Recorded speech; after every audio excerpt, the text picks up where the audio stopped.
Bonjour, chers peuples d'Afrique.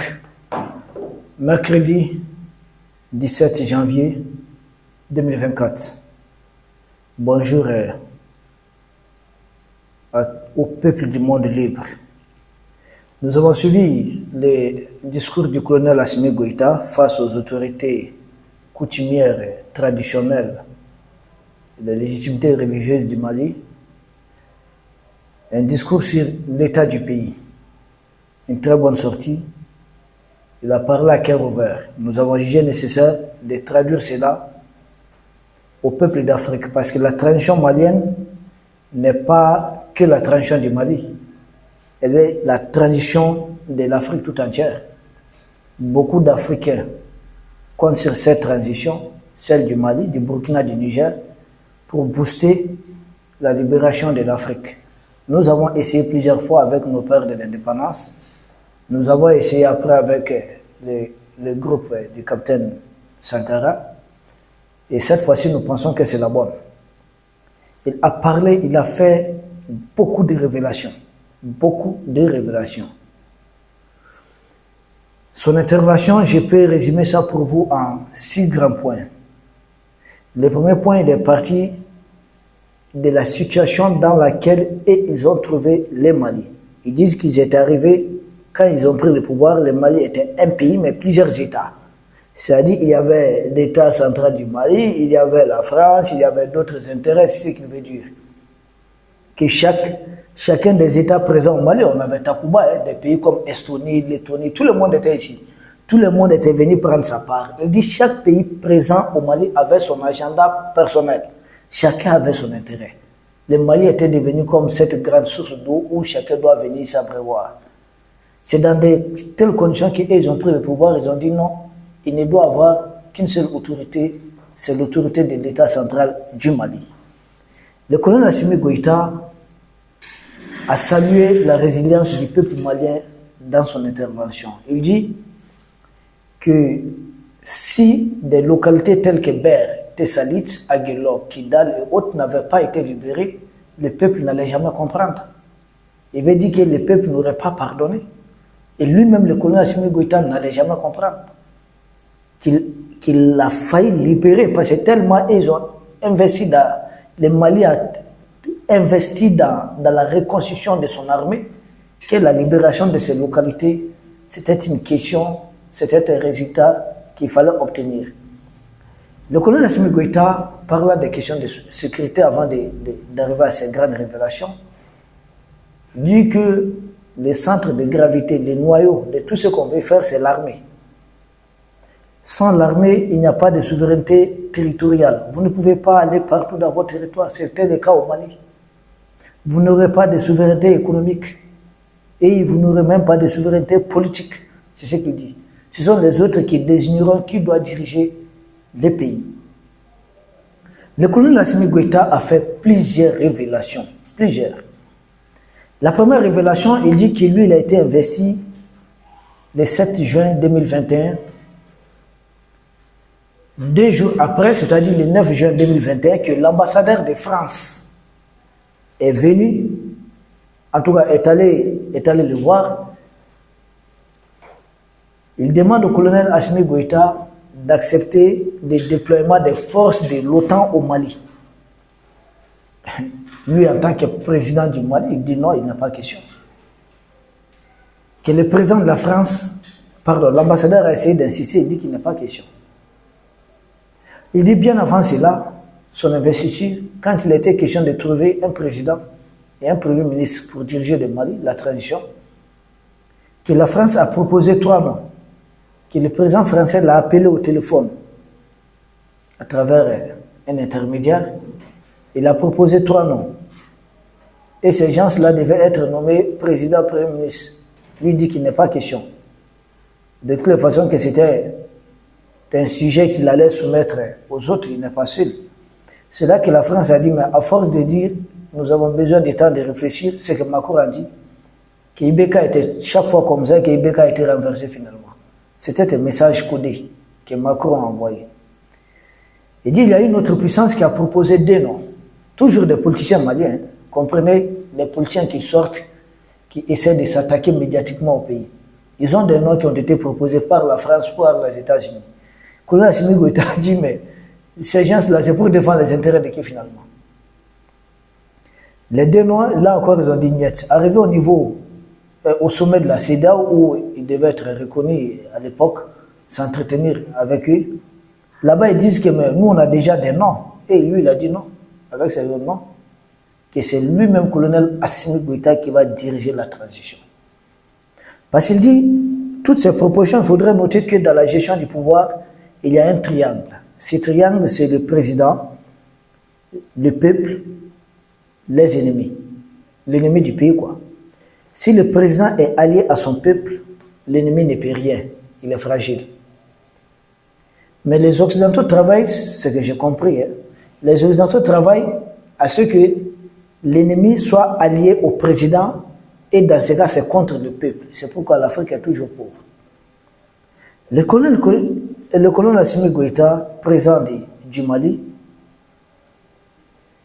il a parlé dans sa révélation, il dit qu'il y a une guerre énergétique qui est faite au Mali, d'où le délestage actuel, mais que son équipe travaille activement, travaille sans relâche, pour que dans 12 ou 24 mois, le Mali soit totalement indépendant en matière d'énergie. Il a parlé de l'accord de défense qui nous régissait avec la France. Il dit, un beau jour, Barkhane appelle les autorités du Mali, dit, ok, nous on quitte Gao, Tombouctou, et puis nous partons vers la zone des 3 frontières. Ils ont dit, mais en vertu de quoi?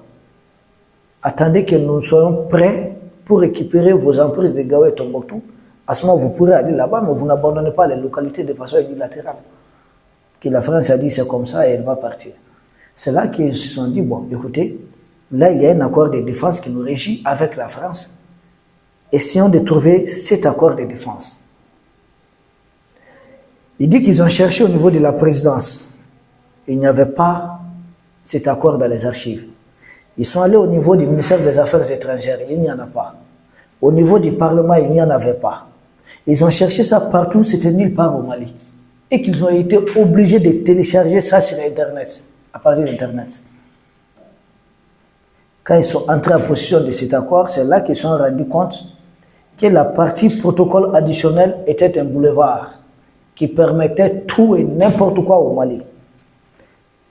Il dit, ce qui est bizarre dans le contenu de cet accord, c'est que si un militaire français tuait un civil malien, ces militaires-là n'avaient pas à répondre à la justice malienne.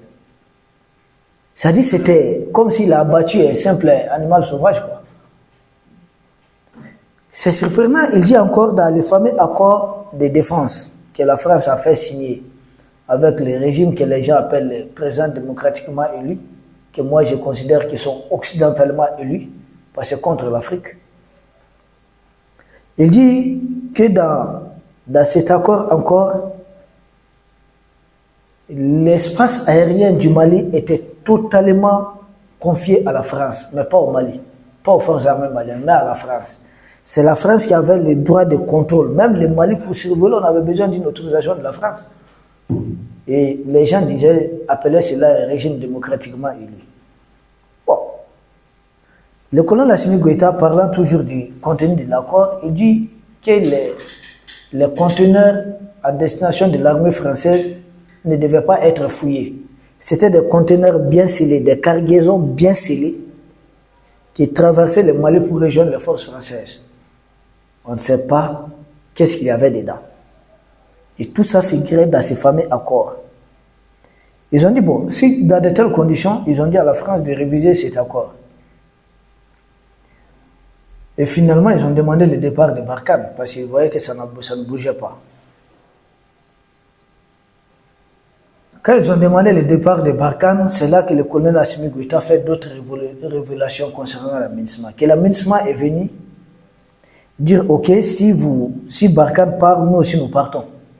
C'est ce que les officiels de la MINUSMA ont dit. Ils ont dit, mais tiens bon, vous êtes là pour Barkhane, vous êtes là pour la France, ou bien vous êtes là au nom d'une résolution des Nations Unies. vous êtes là avec un mandat des Nations Unies ou bien vous êtes là avec un mandat de la France. Bon, depuis lors, ils ont compris que l'aménagement, c'était bel et bien la France parce qu'il dit tout est lié.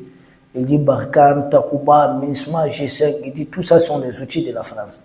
C'est le colonel Assimi Goïta qui parle.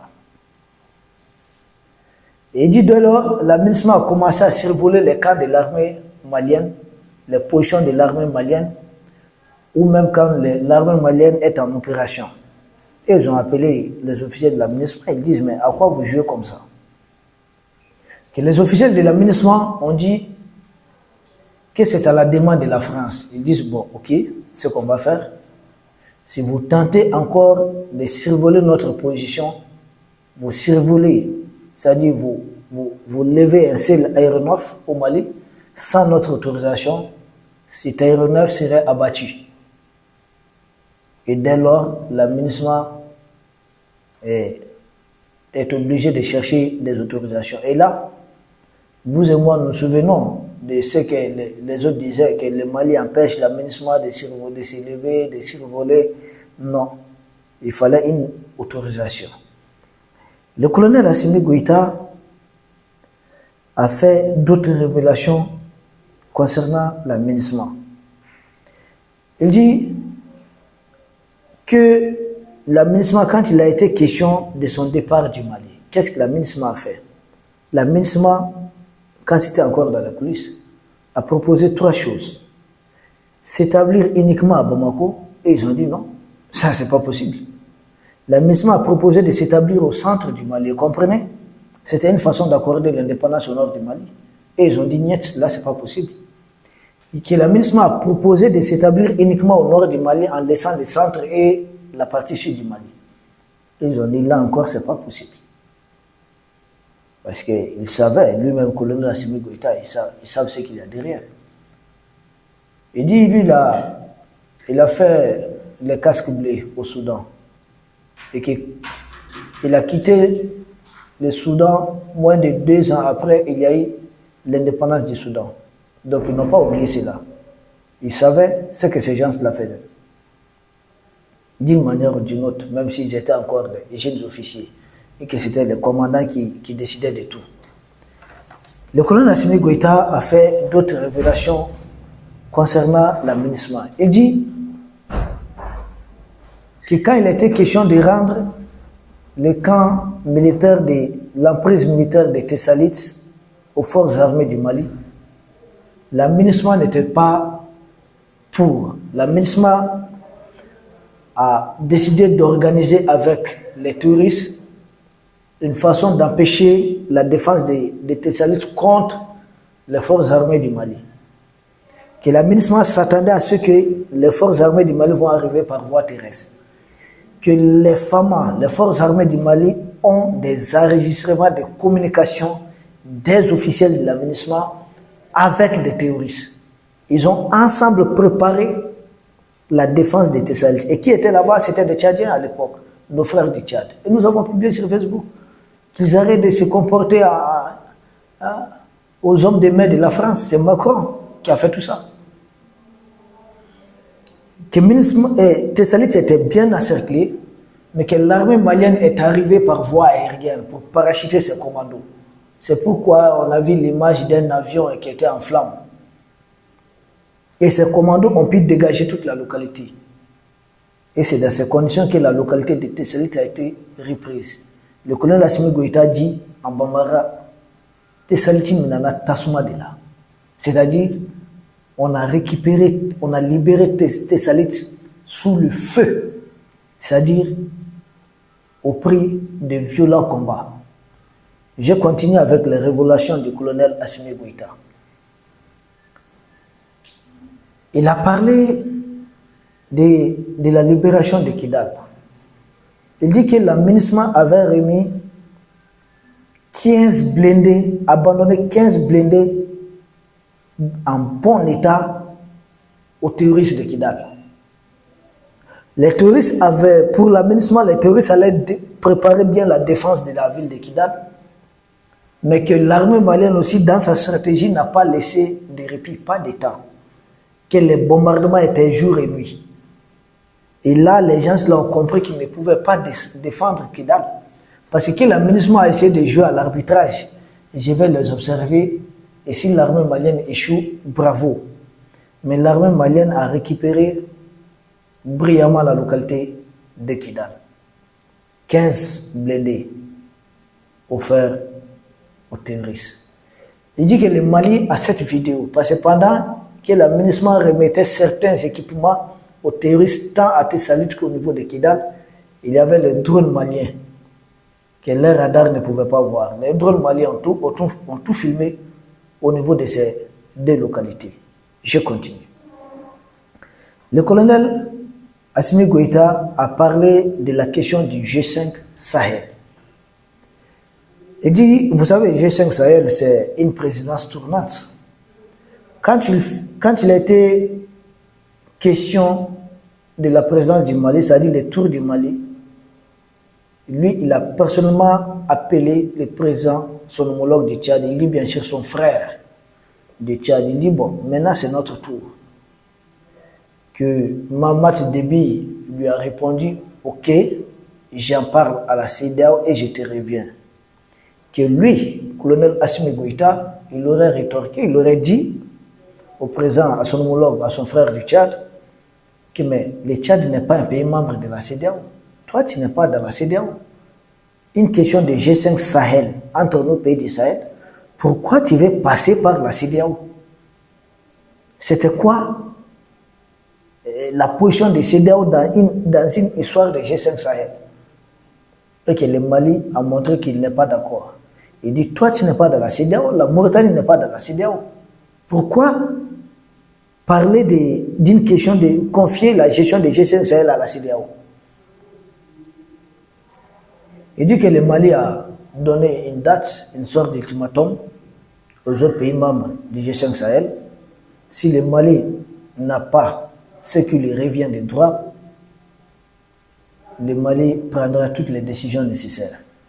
Et c'est dans ce contexte que le Mali a décidé de quitter le G5 Sahel. Il dit sans oublier que l'armée tchadienne, le Mali a payé 1 milliard à l'armée tchadienne pour l'aider à sécuriser simplement ce qu'on appelle la zone des 3 frontières.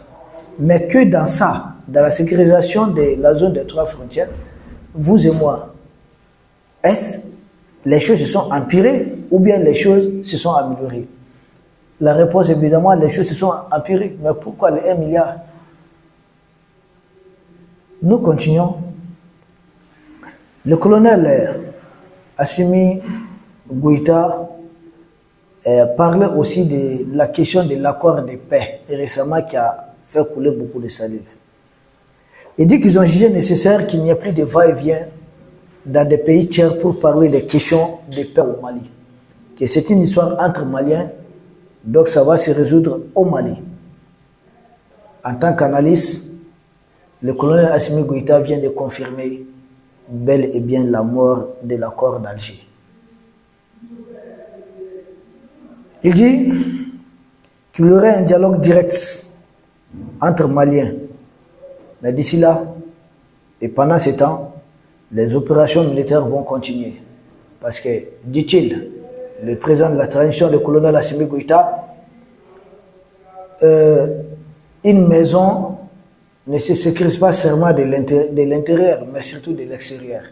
Donc le Mali doit prendre le contrôle total de toutes ses frontières. C'est à ce prix que le Mali va se sécuriser entièrement. Le colonel Assimi Goïta a parlé de la nature du conflit au Mali. Il dit que ce n'est ni une question de Touareg, ni une question de Peul, ni une question de Soraï, ni une question de Mianga, ni une question de Bambara, ni une question de Soniké. Tout est question d'enjeu économique. Il dit pendant les 10 ans que ces gens-là ont occupé les localités du nord du Mali, ils ont mis 10 ans en train d'exploiter de l'or dans beaucoup de localités du nord du Mali. Où est parti cet or exploité? À qui on a vendu cet or? Qui faisait le commerce de cet or? Et en libérant Kidal et d'autres localités, ils ont découvert des gros engins d'exploitation des ressources minières. Il dit, mais c'est incroyable, quoi. C'est le colonel Assimi Goïta qui dit ça. En Bambara, il dit, c'est incroyable. Dabal Bankodo, quoi, Kabakodo. C'est comme ça. Il a même dit aux Maliens, vous partez acheter de l'or à Dubaï, mais c'est votre or. Bon, il dit, les gens qui ont volé tout cet or-là, qui ont utilisé les terroristes pour dégager les forces de défense du Mali dans ces localités pendant 10 ans. Et ces gens-là ont intérêt à ce que la paix, la sécurité reviennent au Mali. C'est la question qu'ils demandent à nos autorités, à nos légitimités coutumières et religieuses. Et ces gens-là ont intérêt à ce que la stabilité revienne au Mali. On sait c'est quoi l'or. Imaginons 10 ans d'exploitation illégale de l'or. Et c'est dans ça qu'on nous parlait d'accord de paix, de conneries. Le colonel Assimi Goïta, toujours dans la nature des conflits, ils disent ceux qui prétendaient dire qu'ils sont venus nous aider et qui savaient qu'il y avait cette exploitation de l'or, que ce ne sont pas des gens qui aiment les Maliens. Qu'entre les peuples, entre les États, il n'y a pas question d'amour. Que ce temps est révolu. C'est juste des questions d'intérêt. C'est pourquoi il dit que, dans son discours, le colonel Assimi Goïta dit que le terrorisme n'a que 2 buts. Premier but, c'est un levier géopolitique. Il dit que certains États contrôlent les terroristes. Quand vous venez au pouvoir, on vous dit, ok, vous composez avec nous, et puis vous n'aurez pas de problème. Si vous dites non, ils vous envoient les terroristes. C'est ce qu'ils avaient fait avec Bazoum, trouver un accord à tel point que Bazoum dit que son armée ne fait pas le poids. Donc, et ils vont à ce moment dire à leurs terroristes de ne pas vous attaquer. Mais si vous leur dites non, ils vont déchaîner les terroristes contre vous. Et c'est là qui conduit au deuxième but du terrorisme, selon le colonel Assimi Goïta. Il dit toutes les questions du terrorisme, ou que ce soit, c'est des questions politiques, à finalité politique. Parce que plus ils vont déstabiliser un pouvoir, ça va finir par le renversement du pouvoir.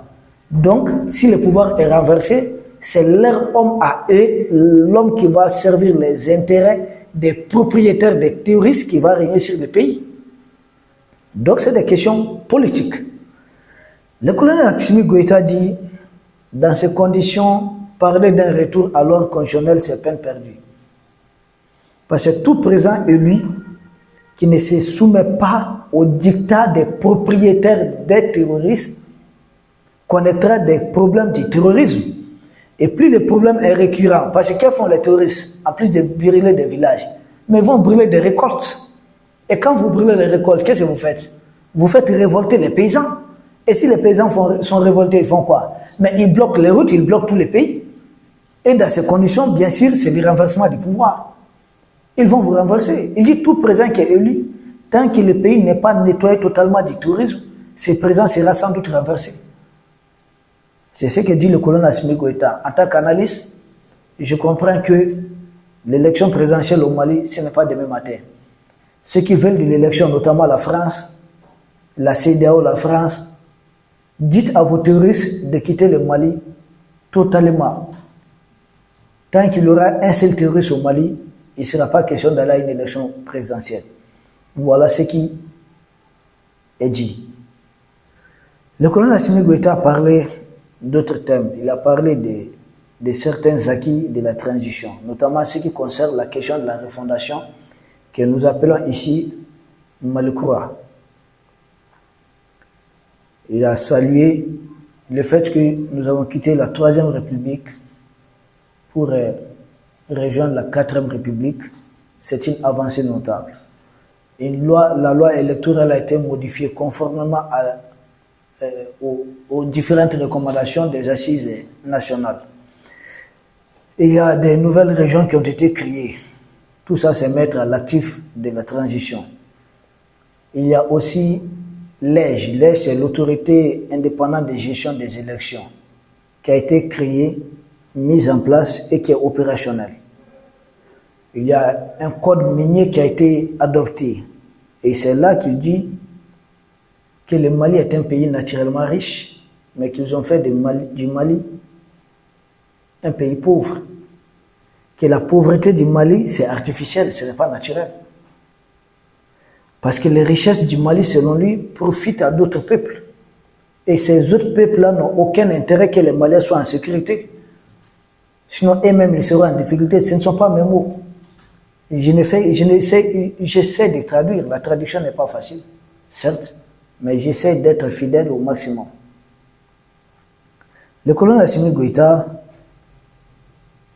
il a parlé de la lutte contre la corruption. Il dit que 90% des tensions sociales proviennent de la corruption.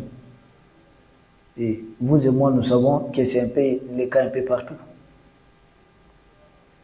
Il a mis en garde, il dit que lui, colonel Assimi Goïta, chef de l'État du Mali, président, il n'interviendra en faveur de personne. Que vous soyez un de ses proches, un des membres de sa famille, si la justice a besoin de vous pour une affaire de corruption, c'est vous qui êtes mouillé dans cette histoire, allez régler cette question. Il ne s'en mêle pas, il ne s'est jamais mêlé et il ne se mêlera jamais de ces problèmes. Et il ne laissera aussi personne, quel qu'en soit son poids, essayer d'intimider un magistrat qui est en train de faire son travail. Donc il a rassuré les magistrats, continuez avec. N'hésitez pas une seconde. Il a cité beaucoup de cas qui sont en train d'être réglés. Il a même appelé les jeunes du Mali, les populations du Mali, à dénoncer tout cas de fraude ou de corruption. De ne pas hésiter, d'aider l'État dans ce sens. Il faut éradiquer les questions de corruption. Le colonel Assimi Goïta dit que dans peu de temps, à ce rythme, il y aura de moins en moins de migrants maliens. C'est-à-dire ce que les Marine Le Pen, entre parenthèses, Marine Le Pen Zemmour, traite des migrants, des sans-papiers. Il dit de plus en plus, il y aura moins de migrants maliens à l'étranger. Si le Mali, selon lui, il s'appuie sur quoi? Les ressources dont nous disposons. Dès que nous allons commencer à exploiter véritablement ces ressources, les Maliens n'auront plus besoin d'aller se jeter à la Méditerranée, comme il a si bien dit, d'aller devenir des migrants. Que les Maliens seront fiers de leur pays. Dans peu de temps, mais juste une question de sécuriser le pays et de commencer l'exploitation des ressources du Mali pour les Maliens. Ce ne sont pas mes mots, ce sont les mots du colonel Assimi Goïta, président du Mali, chef de l'État du Mali. Pour terminer, le colonel Assimi Goïta a salué le peuple malien, a salué le peuple d'Afrique pour l'accompagnement, toutes les bonnes volontés, les bons amis, les bons partenaires du Mali, telle la Russie sans doute ce qu'il a. Il a parlé de plusieurs voyages à Moscou dans leur accompagnement de ce combat. Voici en grande ligne ce que je pouvais vous dire sur cette sortie, puisque le colonel Assimi Goïta parle très rarement. Quand il parle, il faudrait qu'on essaye de traduire tant que possible. Il a parlé en langue bambara, nous avons essayé de traduire. Et je pense que la traduction n'est pas facile. J'ai essayé d'être le plus fidèle possible. À très bientôt sur cette question des supporters maliens bloqués qui avaient été bloqués du côté de la Côte d'Ivoire, qui ont été empêchés. Nous sommes en train de collecter les informations. Dans 2 à 3 jours, nous y reviendrons pour une bonne analyse là-dessus. Comme d'habitude, sans émotion, nous dirons ce qu'il y a à dire. Nous sommes en train de collecter les éléments nécessaires. Sur ce, nous saluons les aigles du Mali, toutes les équipes d'Afrique. C'est l'Afrique qui gagne au-delà de tout ça. C'est juste la fête. Nous disons courage aux équipes qui n'ont pas connu de succès. Nous disons bravo aux équipes qui ont gagné. Mais dans tout ça, il y aurait un seul vainqueur à la fin. Ce n'est pas que le pays qui soulève la coupe, mais c'est l'Afrique qui aurait gagné. Nous vous remercions et à très bientôt.